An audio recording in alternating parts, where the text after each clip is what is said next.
Even when you feel low, you can still go. Even when you feel slow, you can still go. Even when there's no hope, you can still go. Go, go, go, go, go, go, go, go. ठीक है, protein energy माल nutrition. ठीक है, दो बीमारियां आती हैं इसके अंदर, किसकी डेफिशिएंसी से हो रहा है ये? या तो ये प्रोटीन की डेफिशिएंसी से होगा या प्रोटीन कैलोरीज की डेफिशिएंसी से होगा। उस बेस पे ये दो तरह की बीमारी होती हैं। फर्स्ट वन इज मैरिस्मस, ठीक है, एंड सेकंड वन इज क्वासिरकोफ। मैरिस्मस कैसी है? प्रोटीन कैलोरी डेफिशिएंसी सिंड्रोम है, ये याद रखना है। ठीक है, यहां कंफ्यूजन होती है, इसकी ट्रिक बता देंगे अभी।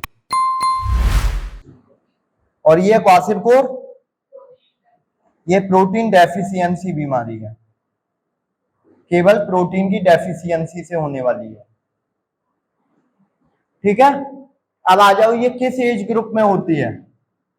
ये बहुत इंपॉर्टेंट है, ये 1 साल से कम वाले बच्चों में होती है। कोई कोई केसेज ऐसे भी मिले हैं कि 1 से 2 साल बच्चों में भी मैरिस्मस पाई गई है, लेकिन वो बहुत rarely.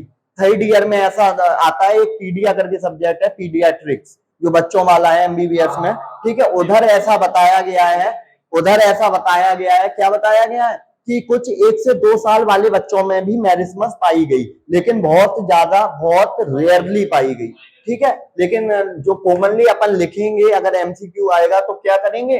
Below age of 1 year old, और ये बिटवीन 1 to 5 ईयर ओल्ड वाले में। अब इसके सिम्टम्स बहुत ज्यादा इंपॉर्टेंट है, क्योंकि ये कंफ्यूजिंग है सिम्टम्स ध्यान से सुनना।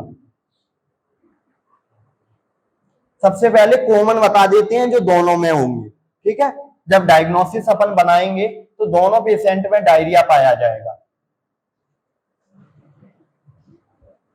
लेकिन डायरिया दोनों है तो अपन को पता कैसे चलेगा कौन सी है? ठीक है, तो डिफरेंशियल डायग्नोस बनाएंगे। डिफरेंशियल डायग्नोस जानते हो क्या होता है? डिफरेंशियल डायग्नोस वो होता है जो कि अगर लक्षण सेम है दो बीमारियों के या दो से ज्यादा, कुछ लक्षण जो सीधा इंडिकेट करें कि ये ही बीमारी है, ये ही है। ठीक है, उसे कहते हैं डिफरेंशियल डायग्नोस, जो कि डिफरेंशिएट करें बीमारी को दूसरी बीमारियों से उनके सिम्टम्स के बेस पे। ठीक है, अब आ जाओ डायरिया। और क्या होगा डायरिया? बताओ, पता है कोई? एक आध सुने हो? नहीं, और सुने हैं कोई? मैरिस्मस सुनी नहीं? अच्छा, prominent ribs, thin, dry and wrinkled skin. ठीक है, और बॉडी वीक बहुत ज्यादा हो जाएगी। ठीक है, अब इसमें आ जाओ, इसमें क्या डिफरेंस है? वेस्टेड मसल्स,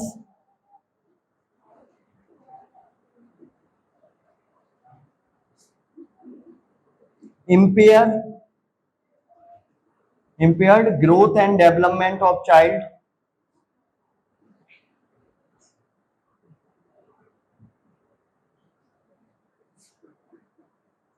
ओडेमा या एडमा कहा जाता है इसे, और पॉट बेली। ठीक है, ये सारे सिम्टम्स देखने को मिलते हैं। हो गया, ये लिख लो। क्लियर? किसी को कोई डाउट?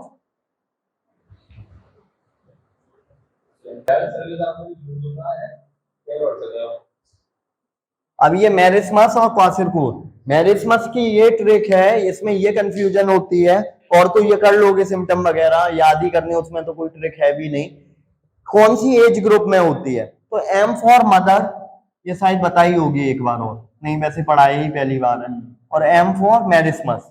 ठीक है, तो ये बच्चा तुरंत अभी हुआ है, तो इस वजह से ये 1 साल से छोटे वाले में होगा, और ये 1 से 5 में। ये ट्रिक है, समझ गए? M for mother and M for marasmus लिख लो, क्योंकि ट्रिकें याद नहीं रहती हैं, और रह जाएं तो मत लिखो। अब तो नहीं बोलोगे ये कभी मैरिस्मस और क्वासिरकोफ?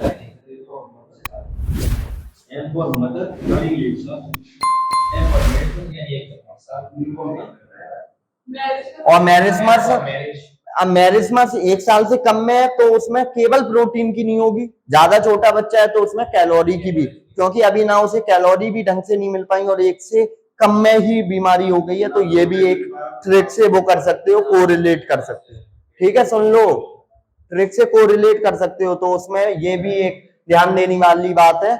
लोगों को ये तो पता होगा, बहुतों से पूछोगे क्वासिरकोर क्या है, मेरिस्मस क्या है, बहुतों को मतलब अगर मेडिकल लाइन का है, ठीक है, तो उसे शायद पता हो सकता है, लेकिन जब ये तुम आओगे ना, ये वाली चीज है जहां तुम्हें अगर फंसाना है तो पूछना कौन सी प्रोटीन है, कौन सी प्रोटीन कैलोरी है, कौन से एज ग्रुप में होता है, कौन से सिम्टम्स होते हैं, वहां फंसता है, फिर वहां कंफ्यूजन होती है बिल्टअप।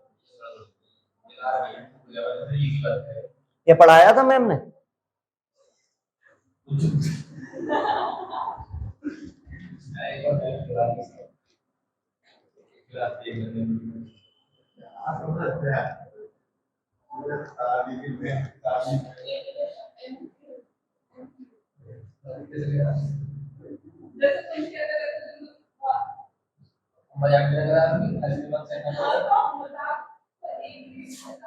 चलो ठीक है, अब आ जाओ बैलेंस डाइट।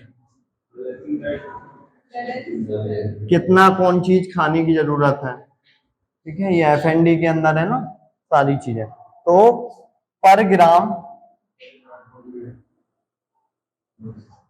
ग्राम या क्या कह दो 1 ग्राम में कितनी चीजें हैं, तो क्या क्या, सबसे पहले carbohydrate, then fats and last one is protein. 2 value होती हैं, एक कैलोरीफिक वैल्यू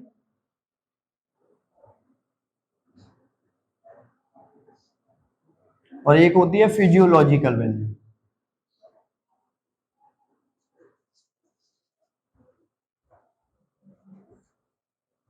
ठीक है, तो कार्बोहाइड्रेट कितना है, किसी को पता कैलोरीफिक?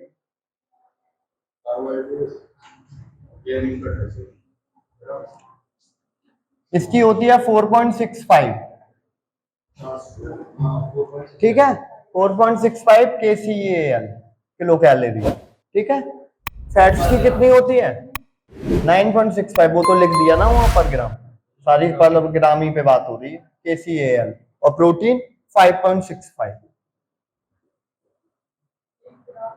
ठीक है। अब फिजियोलॉजिकल ये देखना है, ये ऐसे याद करेंगे, ट्रिक इसकी है कि राउंड ऑफ कर दो, ठीक है, 4.65 का राउंड ऑफ 4.0, वैसे अगर सही से राउंड ऑफ देखा जाए फिजिक्स वाले की तरह तो इसका 5 होना चाहिए, ठीक है, क्योंकि 5 से ज्यादा है 4.5 से, लेकिन यहाँ क्या होगी फिजियोलॉजिकल 4.0, इसकी भी 4.0 होती है, इसकी 9.0,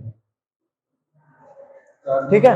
अब आ जाओ, क्या इसमें कार्बोहाइड्रेट कितना चाहिए होता, परसेंटेज में अगर बात करो, कार्बोहाइड्रेट फैट्स एंड प्रोटीन्स, तो कार्बोहाइड्रेट चाहिए होता है 50 से 60%, और ये 20 से 30, और ये 20 से 30, ठीक है। अब आ जाओ, कितना अगर रेशियो में बात करो तो 3/5 डाइट का ये चाहिए, 1/5 ये चाहिए, 1/5 ये चाहिए।